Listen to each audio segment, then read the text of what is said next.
Boss Lady Conversations with Monica L. and Coach Kaya. Boss Ladies are Vulnerable, authentic, love, hopeful, abundant. respected. Boss ladies are You.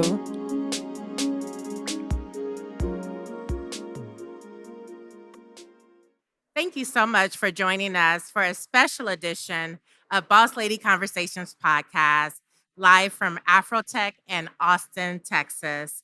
I am Monica L., a boss lady, Cleveland born, LA raised on a journey of freedom and happiness as an educator, entrepreneur, and self published author. I believe all things are possible through synergy. Our IG handle is at boss_lady_conversations.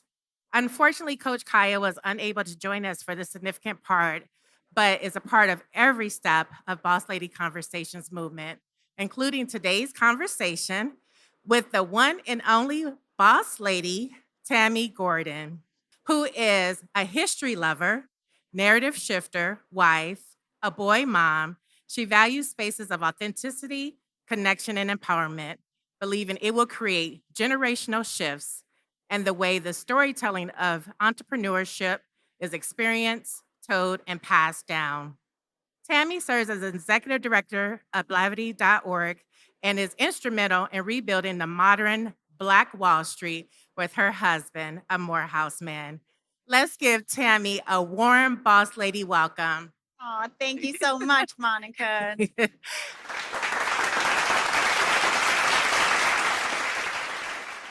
So let's get into today's conversation. We are so excited to have you. So tell us a little bit about your boss lady journey. I'm honored to even be called a boss lady, Miss Monica. But I remember being in my first job, and the woman that I worked for, we called her boss lady. So to be in this space where one, I'm old enough to be considered that, but also be in this space of embodying that is just, it's humbling. I'm honored by the notion. There's a mantra, thought, experience that's just like, why not me? Let's take up a little bit of space, and I'm on assignment here. This is not about me. This is not about what I'm putting out and taking back in. This is what am I here to leave so that it's a bit better and a bit lighter for other people. I love that. And you're doing your mission. I did do some research and saw how you really changed the culture of an organization and put more people of color, women of color, in the forefront. Can you tell us a little bit about that experience? You know what? We don't choose ourselves that often. And I was working for a workforce development program supporting minority youth, opportunity youth 18 to 24. Opportunity youth and that notion is that's just us. It's black and brown kids, right? And Right. so we dub this category, and then we hire people that I think have really good hearts and have really good intent, but don't necessarily mirror the experiences of our young people. I love it. And once I got into a position to pull up a seat and to grab a chair for somebody else, I just said, well, you're here. Right. My responsibility is to keep the seat and the chair open for you. And it wasn't hard, but it became this miraculous thing where it's like this organization a year ago looked one way. Right. And because I chose to move people up who had Right. been there, who had been doing the work and serving them into leadership positions, it flipped. So for me, it was just like, this is my responsibility here. I got to a seat, somebody pulled me up. Right. I need to pull them along, Right. and they're qualified. They Exactly. mirror the experiences, and why not? Right? Like that, Right. it works like that everywhere else. Right? We talk Yeah. about the boys club, we talk about like uncle, cousin, Mhm. daughter, niece. I make a phone call and you get a job. Why are we not mirroring that behavior with ourselves and with our own community? Right. And so it was like, look, I've got an opportunity here. Someone got me a seat. I need to pull up. I need to pull other people up with me. And so it was just a choice, like a very cognizant choice that if I've got two equal candidates and one is more representative of the community that I serve, then I'm going to go in that direction. And it's okay to do that, all things being qualified and equal. I love that because a lot of times we're at the table, but we're not afforded the opportunity to bring someone else to the table. or some of us want to be the only one at the table. So changing Talk that about it. mindset, like really, like let's get into it. It's okay. It's enough for all of us and not just limiting like who is at the table and that experience. And I mean, again, the shift and just all the energy here. I mean, this is amazing. I mean, you should take pride in everything that you're doing today and this whole week with the community. Would you like to tell us a little bit more about the community events you have this week? Yeah, you What- know what? I'm gonna circle back a little bit, Monica, for Uh-huh. the seat at the table piece. We don't think that. Let me back that up. We have been conditioned to Yes. think that there is only room for one. We can't circle around the water cooler. Groups of Black people are scary and intimidating. Right. 25,000 Black people walking the streets of Austin. People are looking like, well, what's happening? What must be going on? What are we doing? Right? Right. Is it scary? Right. So some of those notions, they're imprinted on us. They're imprinted in our DNA. Right. And so we get to these tables and we're like, oh crap, if I make noise, if I bring somebody else that looks like me, they're gonna kick me out of the seat.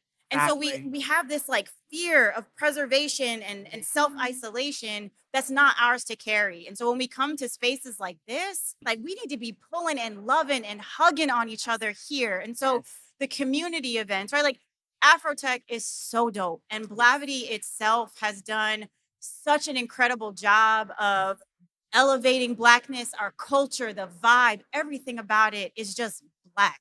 Yes. They've done such a good job of preserving that in all of the things that they do. They invite others, they invite corporations to come into the dialogue, and they do it at a price point that they should be charging. Black folks should be resourced for the kinds of events that an Afro Tech puts on. Right. It is also inaccessible to some folks who may not have the opportunity to come. So we scholarship and we offer people opportunities to come to this space, but we know there's a portion of the community that Right. may not know that we're here or that we were coming, or just Right. weren't able to access it this time. Right. So the community events were a really important parallel opportunity to make sure that we were including both the residents of Austin, that we're Mhm. coming in and impacting and disrupting a little bit, right? We're Yes. gonna invite you and include you into the space. Right. But also, like, you get your ticket to come to Afro Tech, that might be it. So then come and join these community experiences in the same community, the same power, Right. without necessarily the same charge, right? So the foundation is able to mobilize that mission of Blavity through our community efforts. Wow. I mean, that is empowerment. And again, just for everyone to be in Austin, it's my first time being here. Same. So I'm just like loving it. I mean, it's a different vibe. And you think that, oh, you can only have this on certain cities in the East Coast or the West Coast, but you're like, no, it's right here. And we were talking about the younger generation and Mhm. how they're here, they are showing up. They like, this is me. I want this job. Hire me. I love all Yes. of that. And so, in the community, like you said, all of us wasn't afforded the same opportunities. And so your path may be different. With that being said, tell us a little bit about your fellowship program. Yes. Blavity.org is a 2-year-old organization. We're the Mhm. sister organization nonprofit to Blavity Inc., who is the owner and founders of Afro Tech. So Morgan, Aaron, and Jeff, who founded Blavity Inc., also founded Blavity.org with this premise of like, we're entrepreneurs. We want to be able to give back and elevate and amplify entrepreneurs. Let's package that up in a way that's accessible to a broader community. So in 2020, they launched their first fellowship. It's a 6-month program. Essentially, we incubate small businesses, 0 to 3 year entrepreneurs, like those Okay. who are, I want this and I've chosen Yes. it. I'm risking a whole lot to Yes. choose my freedom path of entrepreneurship. Right. And I just need a little, I don't need to be retrained. This is Right. not about you don't know things. This is not about you need more education. This Mhm. is, I don't have access. And if I had a little bit more resource, if I had a little bit more reach, there's Right. a whole lot that I could do for Right. myself, for my community, and then be able to pass that down. So the fellowship is it's a community experience. It's we're going to bring people together, allow them to see themselves in each other. There's a $10,000 grant, right? So that is it's important. We Yes. want to be able to give more. So corporate Right. sponsors, you guys want to elevate and resource entrepreneurs a Yes. bit more. They deserve more. They do. But we give $10,000 non-dilutive. They can use it however they need it, Oh, for whatever they need it, and they get it at the beginning of programs. So this is not about creating any more barriers for Black my God. entrepreneurs. Use it, do what you do. And then it culminates in Afro Tech. So all of our fellows are here at Afro Tech. Okay. A lot of them are in the marketplace. Okay. So make sure folks go out and check out the Blavity.org marketplace because you'll see a lot of Blavity.org fellows. But it is a 6-month experience that allows us and the founders to pour back into entrepreneurs so Right. that they then collectively pour back out to each other. I love everything about that. And like you said, the first 3 years, or some would say 7 years, are really challenging, Hard. and a lot It's of like your, marriage. yes. And it's like a lot of the resources goes into your marketing, and not the overhead. And so really having that access really makes a big difference. I looked at a few of your followers and fellows, and I was just so impressed, because they reach across, True. industries. It's not just one industry, it's not just one generation. And I saw some that kind of mimic me and Kaya and just their stance. So I love everything about that. Now, with the $10,000, do they owe any responsibility back, or how does that work at the end? No, we want them to be accountable in terms of telling us what they're going to use it for, right? Because if we can tell their stories, we can capture their stories and the Mhm. impact and the intent, then my job as executive director is to go out and get more. Okay. Right. Like, but I need their stories. I need to know what their accountability metrics are. We asked them in the beginning, what do you plan to use it for? Right. Like, what do you have rent that's due? Like, are you hiring somebody? Do you need systems? Do you need marketing? And then towards the end of the fellowship, so in this case right now, we asked them, like, wait, what happened? Like, what Right. came up for you? Like, Right. someone, the rent went up on their lease and they had to move spaces, right? So the grant helped them relocate so that they didn't lose the space and lose their business. Mm. Someone else was able to resource and hire someone so they weren't doing all the things. Like, solopreneurship is a thing. We are doing all of it, Yes. right? We are marketing, we are finance, Yes. we're doing all the Yes, things. we are. So just being able to get some help and knowing that that's okay. I've got a little bit of cushion to help me get some yeah. help so I can generate more Yeah. is really important. So that's the only thing. We want them to share and like be transparent and vulnerable in their story so that we can leverage that to make more impact. I love that.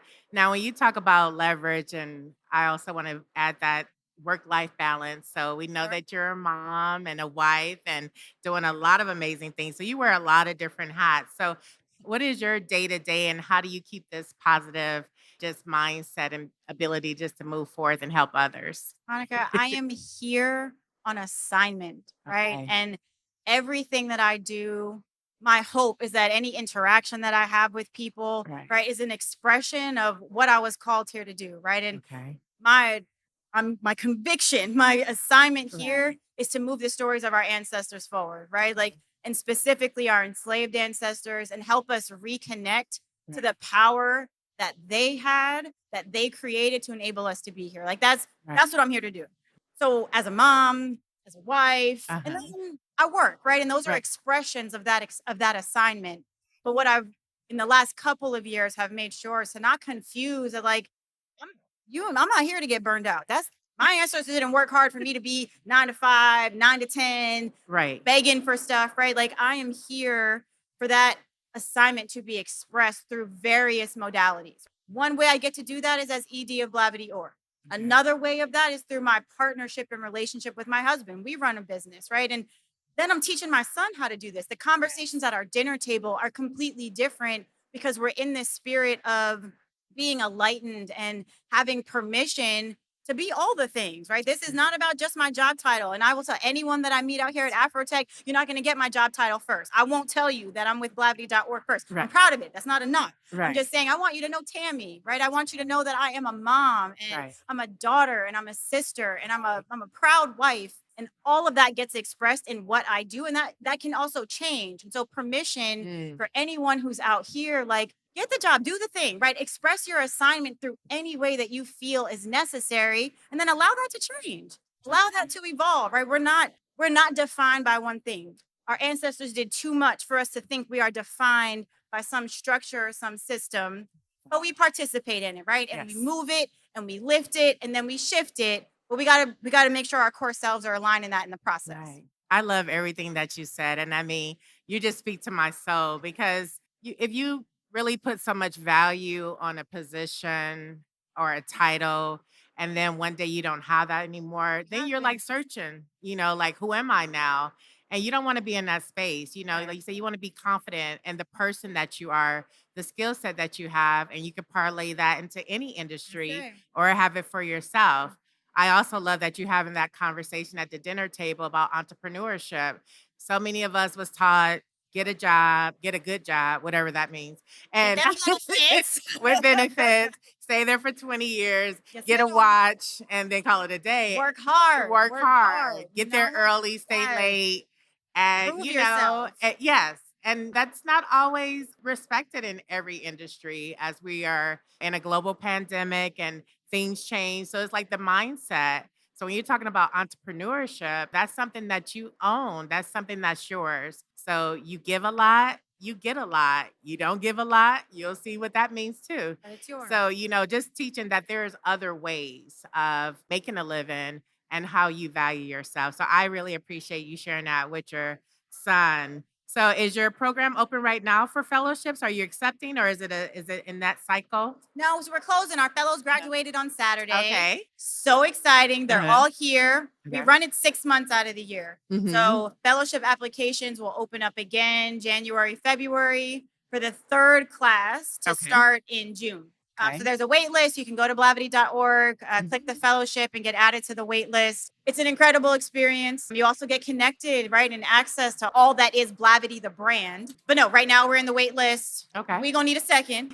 We just finished a whole cycle, and then we'll Right. come back and pour into more folks. I love that. And I mean, again, 10,000 can go a long ways and support people that really need it because there's a lot of people that have that vision. But like you say, doing everything, that's a lot. And also the importance of internships. We were talking about that, college students really taking that extra time just to pour into something because you never know. It may be a different angle than what you're studying. And I know that you mentioned sometimes you use social work interns. So can you tell us a little bit about your intern experience and how that works with your company? Yeah, so this is previous work. I came, so my background in general is in access. Okay. So I've worked with, actually followed all my students. So I'll say that out loud and hope it sounds right. But I started teaching fifth grade and Okay. then just worked with them all the way through. So we did middle school transition, then high school, then college. And I was like, okay, well, we're going to do course development with y'all. And then we're going to go into this what's next, right? And entrepreneurship being this path of what's next. So throughout that period, there were spaces where I worked with organizations like USC Mhm. to place interns into Okay. spaces. We need to consume and learn as much as possible. We have to stop taking ourselves so seriously and then leverage spaces to really connect. Like do the human to human connection. There are people, Yes. I am honored and humbled that I have students from fifth grade who are now grown-ups, right? They're Right. Yes. 25, they got kids, they're Yes. married, who still think to call and say, hey, Miss Tammy, right? Like, hey, what's going on? And it's about those relationships that you're cultivating along the way. And so anyone that's out here looking for internship opportunity, like hold the space of possibility within that. This is not about getting that internship to get to this job, to get to this end goal, because life is not like that. This is not about getting A, B, C, D. This is about life is what happens in the middle of all that. And it's the mistakes that you make, and it's that random person that you connect to, and it's that experience that I had that I didn't know would change my trajectory from teaching to doing nonprofit, and then from Right. nonprofit to like running my own business. Yes. I didn't plan that when I was 5, right? We're not Right. mapping that out in the same way. So Right. it's just like holding on to this sense of possibility as you're entering these spaces of internship, of first job, of new job, holding your soul's purpose within that. I love that. And I feel like Afro Tech is doing that, providing spaces. We have so many different vendors here. And so if you were your younger self, you were talking to your younger self and you were thinking about different majors in college, what would you tell your younger self at this point? Right. So I got a whole conversation and I was talking to one of our founders yesterday and I was like, Uh-huh. oh, who's your Sasha Fierce? Like who's that other person you're Yes. talking to? So for me, Yes. it's Renee. Like my Okay. my core self is Yes. my middle name. It's Renee. And I wish that I knew that it didn't really matter. I have a marketing degree. Uh-huh. I have a psychology degree. Okay. I have an education master's, and I'm currently in a public history program, right? And for me, it was really important to be credentialed so that I could serve the group I wanted to serve. I wanted them to know that I cared about my practice enough that Right. that I educated myself in it, and then I could serve them. But in real life, it doesn't matter. I wish that I chose an HBCU. Yes. I wish Same. that I studied abroad. Yes. I wish for more experiences. I'm a Delta, so like I did the Yes. D9 part. Like I got that out of my college Yes. experience, but I wish that I focused more on the experience part rather than Right. thinking that I had to go to school. I Right. had a 3.89. Like I really wanted that 4.0, but I graduated 3.89. I got a job and I hated it. I got into my first job and I was like, what am I doing here? Right. This doesn't feed me. Nobody Right. sees me.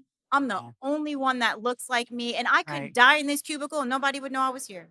But we condition our young people to think that that's somehow the path versus like leaning into their possibility. Experience college. My husband's a Morehouse man. It is I've got a few lists of regrets, but like at the top of that is I wish I went to an HBCU. I wish I Same. had this. Yes. Right? Like Afro Tech is a 4-day HBCU experience. Yes. Talk to everybody. Look at everybody and say, look, tell them how beautiful they are. Right? Yes. Like your outfit is Yes. dope. You are Yes. incredible. Like let's Yes. just edify Right. one another because we're going to leave this space and go back where we're not the majority, where it's Right. not us, and we feel more lost than we feel seen. It's true. And this is a space where we can just like be seen, make people feel seen. And I just wish we knew that when we were going into school, that we could start to mold and at least hold space for that as we Right. navigated all these transitions that they feel so big. Yeah. They feel so important. And like Right. if I major in this thing, I'm never gonna get the job. And like there's some jobs that's true. Medicine, like I want my doctor to be trained and educated. Like, Right. that Right. matters to me. But for Right. most things, you could access tech right now and never have done it before. It's Right? true. Web3 is brand new. You couldn't get a degree in that. No. Right. So the idea that there's jobs and opportunity, my son is going to have a job that doesn't exist today. So It's true. me coaching him on, well, you can be a YouTube star. Mommy, I can. Yeah. I know other 7-year-olds that are YouTube stars. Right. Right. Like, so we just got to lean again to this idea of possibility and use this space to facilitate that and really exchange that with one another. This is a powerful space and moment that we get to be in, being at a Right. space like Afro Tech. And Yes. so we got to use it to exchange that with one another. Yes. Oh gosh, we have so many things in common. I actually taught third grade in Inglewood. Yes, and now they are grown because I was in my early 20s. So, and like you say, you're absolutely right. Sometimes we just have that experience. Like when I went to college, it was more about get your grades and get out, have your work study job, but not really having that student experience. So that's where you're networking, you're making the connections, you're making your lifetime friends. And then on top of that, I was a commuter. So I was just really out the box. But you're right. I wish I would have had a different type of experience. I wish that life looked like this in my early adult life because it formulates who you are. And then when you, like you say, you go back home, this is not the reality. Right. So you're right. We do have to embrace every moment, make those connections, make meaningful connections. Like you say, talk to people, know who they are, not just leading about, oh, what company and are you hiring? But because anything can change and you are in charge of your path as long as you put yourself out there and you're open to it. So, for the Boss Lady listeners, how can they connect with you or what's the best way if they want to hear some more of these precious jewels and gems? I don't do the social media so well, but Okay. I have it. I have Okay. it. So Instagram, it's Tamara_Gordon. Okay. LinkedIn's probably the easiest way. Okay. All my information's available on the blavity.org website. So Mhm. if folks can email me, call, whatever, I'll respond. But like Yeah. regular modalities, Right. don't TikTok. I won't know how to do any of those things. Right. But DM, email, all of that, I'll Yes. be responsive. Okay, definitely. And we definitely got to shout out Afro Tech again. I mean, having your own app to have the information and everything, just accessibility. And like you said, it's not really about what you majored in, but it's also having access and having the resources and being able to submit your resumes. I mean, you just never know. It's like the sky is the limit, but you got to put yourself forth and you have to see yourself and then others will see you. So I so love this. Do you have any final words or comments for our listeners? Be here Mhm. and take up space. Yes. No, we Black folks in particular, and that's the space that I will stubbornly, as we talked about earlier, but Yes. also unapologetically hold space for we have been taught to be really small and that we're too Mm, loud, we're too bold, we're too big, we're too scary, we're too something else. right. And we need to give ourselves permission to just be, Be. and then allow and see what happens when all of us are just out here being ourselves and making up and taking up more room and Right. authentically engaging with one another. Like, Yes. what happens when that happens? Right. Right. So I just want us to give ourselves the permission, take up space. Then the other piece, because the entrepreneurship has been a part of the conversation, we're at a tech job seeking conference. Yes. There are folks who are looking for VCs who are looking for that next leg. We are on the shoulders and on the backs of folks who dreamed of freedom when they had no idea what it was. Yes. There was no conception of what it would mean to not do the thing that I saw everybody else in my family do. But our ancestors held that. And they were Right. like, yo, freedom is there and it's ours and we're going to pursue it. And it might Right. suck and it might be scary. And I might not get the freedom, but Right. somebody in my gene pool is going to get it. That's right. We deserve to pursue freedom, and that's freedom in our space. That's Right. freedom in our work. That's freedom in how we choose to engage with recruiters, That's right? right. Like there's no Oh yeah. conformity to what you think. I am coming and bringing my whole self, and that's what I love about this Yes. generation. They're audacious in who they are. So take up space, Right. be bold, and be really unapologetic about what it is that you want out of life, and let freedom be a thing that you are constantly in pursuit of. I love that. And I just have to also add, it's important that you really look at the company that you are a part of as well. So knowing that interviews take place two ways. And as people grow in their careers, they'll see there's certain things you need to look for as you're looking at employers. Like if everyone looks stressed out, and people don't know the difference between work-life balance or even what that means, then you need to look at that. Like, does that really align with what you want? If people say, "Oh, you have all this vacation time, but no one takes vacation time," or you think you're going to lose your job if you No, do, ma'am. you need to look at those things. And sometimes you don't know those things until you've had that life experience. Chasing the money, I we understand that, but what you talked about is happiness, having happiness in what you do, because tomorrow's not promised. No, So ma'am. really be somewhere where they appreciate you, they see you, and more importantly, they value you. And you will know that. You will know that. And it will be very clear. Some people think value is that your paycheck came on time. And that is important, but that's not the only way to value someone. So I love that you said that. And I just love you being a part of Boss Lady Conversations. And you are a boss lady. Thank you, That Miss is for Monica. sure. Right back at Yes. you. And Boss Lady Conversations is available on all platforms, including YouTube. And please be sure to follow us on YouTube at Boss Lady Conversations with Coach Kaya and Monica L. Thank you so much. Thank you for All having me. right.